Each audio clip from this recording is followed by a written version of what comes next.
everybody, how you doing out there? And welcome to another ranking video. This is the Critters franchise. We got 5 movies we're going to be talking about. We're going to be going from worst to best. Now, overall, watching this franchise as an adult compared to whenever I was a lot younger, I gotta go with disappointing for most of these movies here. I guess whatever nostalgia that I actually had for the first 4 many years ago, unfortunately doesn't carry over as an adult. I see all the flaws in this, and I just cannot actually forgive any of the flaws. So just to kind of get going into the ranking video, just a couple things as I always do. First off, if you've seen all of these movies, give me a comment down below. How would you rank this franchise? And please be respectful in the comment section with everybody. Going on to number 5, the worst of the worst for me is gotta be Critters 4. Now, what I do enjoy about this movie is really cool that we actually get a different setting where it's actually in space, and this is where the critters are from. So we're in their territory, which is really cool. You got Charlie back in this, and this might be out of, even though it's the same actor, but out of all the Charlies, he's got to be my favorite. I love his dialogue. He makes me laugh. I love his part of the story. Pretty much just plain and simple, trying to continue going after these critters and taking them out if he's actually able to. And I also do like the critters themselves. I like the designs of them in here. I think they're really cool. They are a little bit more on the silly side than even creepy side, but that actually doesn't bother me one bit. I do get a few chuckles out of some of their dialogues and some of the stuff that they're actually doing narrative-wise. But on the flip side, the reason why I have this as low as I have it is 3 words: jumping the shark. So what they decided to do was do a whole 180 on the story of the critters compared to the first 3 movies that we actually got. And I was just like, you really thought that was going to work. You wanted to try something different, something unique, and unfortunately, you fell on your face before you even got a chance to have the director say action on the very first day. I knew this was already going to be horrible of what they were actually doing, and yes, it is a really bad movie. You got the characters in this film are just nothing. You got Brad Dourif, Chucky himself, and he just has not anything to really do in this. Angela Bassett, who has 0 effort in this film. You got a captain who's nothing but an asshole to the entire crew and Charlie. You got this one guy I call a pill popper, because when they're on their own ship, let alone a different ship, he's looking for the pharmacy and trying to actually collect as many pills as he actually can. He doesn't look like a doctor one bit. And then you actually have like this young boy in the crew, and he's just very bland. The story is really slow. It drags ass. It is boring as hell. I hated the script. The dialogue, for the most part, was actually really bad. This was directed really horribly. And definitely the kills were very weak. And moving on to number 4 is Critters Attacks. Now, what I enjoy about this movie is you got a character named Chef, who's really not really in it that much, but he is the only one trying his best when it comes to acting. He's the only one that's very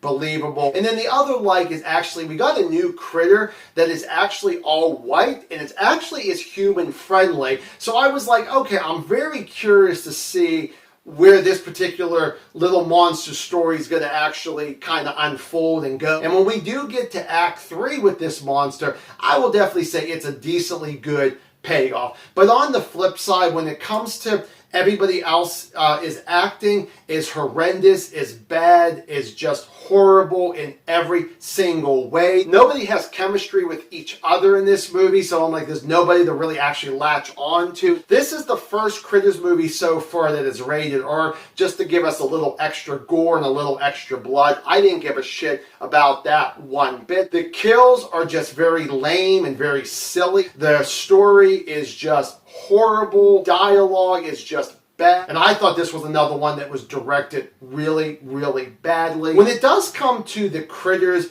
designs, I didn't like their designs in this. They were like almost like a little bit more puffed out in this. And whenever they actually find a way to defeat these critters in this movie, I'm like, what the fuck? That's what you went with? Well, at least the other 4 had somewhat unique and somewhat cool ideas of how to kill the critters. But in this one, that's what you went with. Unbelievable. And just the kills alone are just weak as hell. And moving on to number 3 is Critters 3. Now, what I enjoy about this movie, there's an older lady who actually plays the grandmother in Happy Gilmore, and I love that movie there. And she's probably one of the only people I think that actually really tries her best when it comes to acting, and someone that I actually do enjoy watching. I mean, I've seen her in other movies too, and I don't know if this is the only time she's ever done a horror movie, let alone a horror comedy. When it comes to the critters and those spikes on their back, out of the first 3 Critters movies, this is the one that they go full force with those spikes. When they see a human being, they are shooting those spikes, as many as they can,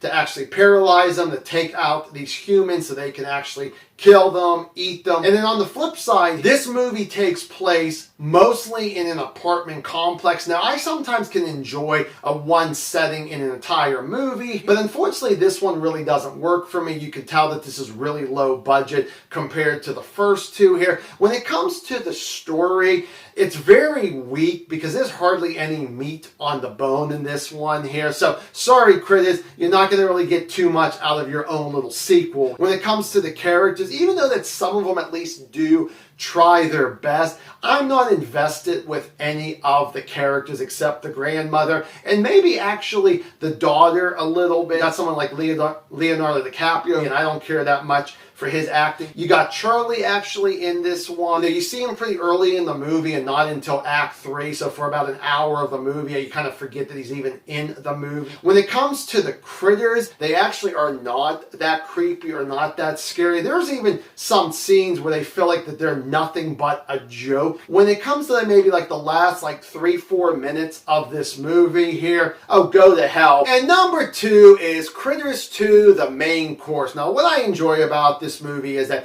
I like the way that this movie opens up, maybe like the first 3, 4, 5 minutes, where we get right into some action with the bounty hunters and they're taking down another monster. It's like a giant centipede. I thought that was a really good opening for a sequel. I definitely enjoy the action scenes on Earth with the bounty hunters versus the critters. I think that's really good. There's one in a burger joint that is very, very fun. I definitely enjoy a lot of the dialogue. There's a lot of funny moments. When it comes to the 2 bounty hunters, I like both of them in this one. The one who was Johnny Steele in the first one, he calls himself Ugg in the second one. He's still very nice, still very charming in his serious way, but it's his partner in crime, Lee, that I really do like. Now, just like in the first one, he does change faces a couple times, but it doesn't bother me as much as it does in the first one. But the thing is that whenever he becomes a woman at one point and she's kicking ass, I thought that was really, really cool. When it comes to Charlie, he's actually better in this than he is in part 1. And when it comes to the critters, I do like the balance of them being silly and actually creepy and scary at the same time. But on the flip side, when it comes to everybody in this small little town,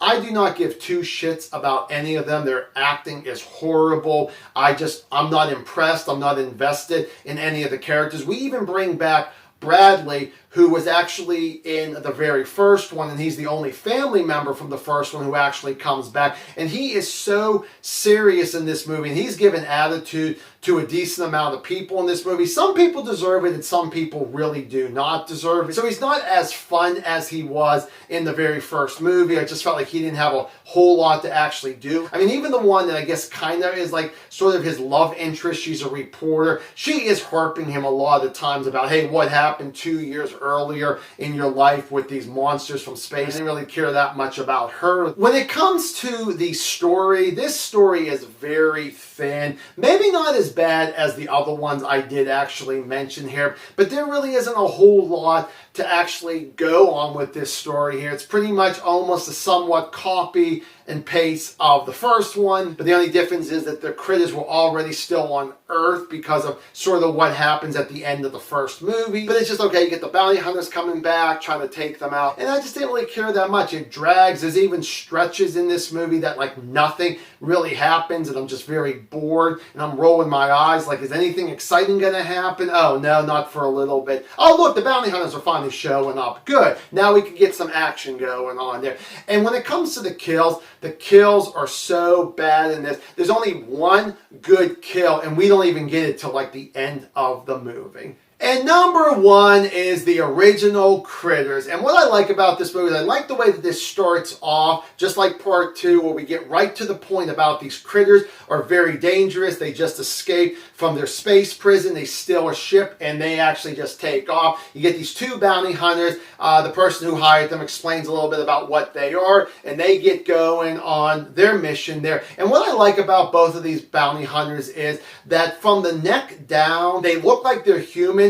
But when it shows their face, well, it turns out they actually don't have a face. They got a glowing green ball as a head. And the reason behind that is that depends on where they have to go in the universe. They actually study up where they need to go so they can actually change into that particular species. Well, in this movie, it's going to be Earth, so they're going to become humans. And the one who turns into Johnny Still, I thought the transformation looked really good. Johnny Still himself actually is such a very nice, kind, sweet guy, just in a very serious way. But I like about this guy, when it comes to the family in this small little town that we mostly follow, they do a good job. You got a husband, wife, and you got two kids, a boy and a girl there. And when it comes to the brother and sister, that's the ones I like to focus on a little bit more here. I strongly believe that they really are brother and sister and not just two actors pretending that they're brother and sister. I'm looking at you, Critters Attacks. The Critters are actually really good. I love the puppet work. I love the design of them there. They are actually silly. They actually are creepy, and I do really like that. I really believe that a lot of these human beings are actually in danger against these monsters. I really do like the story. It's a great, easy to swallow kind of story. I really like the script. There's a lot of great dialogue, a lot of great narration going on. I thought this was directed very well, and I really do enjoy the action scenes that we actually get. But on the flip side, you got to talk about the second bounty hunter who cannot find a face before they get to planet Earth there. So eventually he does find one, but then after so long, he changes faces like about 3 or 4 times. It gets a little ridiculous for me. You get the character Charlie, who is such a cliche character now, especially in 2025. Maybe not back in 1986, but he's an alcoholic and he's the only one in this small little town that believes in UFOs, until other people finally will catch up and realize, oh, Charlie was actually right there.